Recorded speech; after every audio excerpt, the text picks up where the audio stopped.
સુરતથી અને મહત્વપૂર્ણ સમાચાર સામે આવી રહ્યા છે, જ્યાં સુરતમાં ફરી એકવાર વ્યાજખોરોના ત્રાસથી એક યુવકે આપઘાત કરી લીધો હોવાનું સામે આવ્યું છે। જ્યાં સુરતમાં ફરી એકવાર વ્યાજખોરોનો ત્રાસ જોવા મળ્યો કે જ્યાં સુરતમાં વ્યાજખોરોના ત્રાસથી એક યુવાને આત્મહત્યા કરી છે। ત્યારે ઉધના વિસ્તારમાં મહિલા સહિત ત્રણ જે વ્યાજખોરો દ્વારા રૂપિયાની જે પઠાણી ઉઘરાણી કરાતા યુવકે પિતાના નામે લોન પણ લીધી હતી અને માતાનું મંગળસૂત્ર પણ ગીરવે મૂકી દીધું હતું અને આમ છતાં પણ વ્યાજખોરોની ઉઘરાણી ચાલુ રહેતા આખરે કંટાળીને યુવકે આપઘાત કરી લીધો છે। જોકે 29 જૂન 2024 ના રોજ પોલીસ દ્વારા વ્યાજખોરો વિરુદ્ધ લોક દરબારનું આયોજન કરવામાં આવ્યું હતું અને જેમાં યુવકના પરિવારે રજૂઆત કરતા પોલીસે વ્યાજખોરો સામે ફરિયાદ નોંધી કાર્યવાહી હાથ ધરી હતી, જેમાં મહિલા સહિત 3 સામે ગુનો નોંધવામાં આવ્યો હતો અને 2 ની ધરપકડ પણ કરવામાં આવી છે। ત્યારે વધુ એકવાર જે કહી શકાય કે વ્યાજખોરોના ત્રાસે યુવાને આત્મહત્યા કરી હોવાનું સામે આવ્યું છે। સુરતમાં પઠાણી ઉઘરાણીના ત્રાસથી એક યુવાને આત્મહત્યા કરી છે, ત્યારે વ્યાજખોરો દ્વારા રૂપિયાની પઠાણી ઉઘરાણી કરવામાં આવતી હતી, ત્યારે પરિવારે રજૂઆત કરતા પોલીસે ફરિયાદ નોંધી હતી અને જ્યાં મહિલા સહિત 3 સામે ગુનો પણ દાખલ કરવામાં આવ્યો હતો। ઉલ્લેખનીય છે કે થોડા દિવસો પહેલા જે લોક દરબારનું આયોજન કરવામાં આવ્યું હતું અને જેમાં પરિવારે રજૂઆત કરી હતી અને જેને ધ્યાનમાં લઈને પોલીસે કાર્યવાહી પણ કરી છે।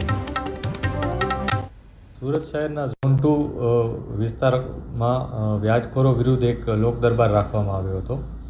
આ લોક દરબારમાં અમે કેટલાય લોકોને જાણકારી આપતા હતા, મીડિયા મારફત પણ માહિતી આપી હતી અને એક કેમ્પેન પણ ચલાવ્યું હતું કે જે લોકોને કોઈપણ જાતના વ્યાજખોરો હોય એ લોકો વિરુદ્ધ કોઈ પણ અરજી આપવી હોય, ફરિયાદ આપવી હોય તો તેઓ તત્કાલ ત્યાં આવી શકે છે। એ માટેનું 3 દિવસથી અમે કેમ્પેન પણ ચલાવ્યો હતો, જે અનુસંધાને એસએમસી હોલ ભાટેના ખાતે આ કેમ્પ રાખવામાં આવ્યો હતો। આ લોક દરબારમાં એક વ્યક્તિ જેનું નામ સચિન પાટીલ છે, એણે આવીને ફરિયાદ નોંધાવી હતી કે એમના નાના ભાઈ કેતન ઉર્ફે લાલુએ વ્યાજના ત્રાસથી આત્મહત્યા કરી દીધેલ છે। પોલીસે આ બાબતે સંજ્ઞાન લઈ અને તુરંત જ કાર્યવાહી કરી હતી, જેમાં ફરિયાદમાં પોલીસને જાણવા મળ્યું હતું કે જે ભોગ બનનાર છે એણે આરોપીઓ વિજય પાટીલ, ભારતીબેન પાટીલ અને ઉમેશ સોનવણે આ લોકો પાસેથી ટોટલ એને તો ઘરે નહીં બતાવેલો, અમે ફોન હેરાન કરતા હતા।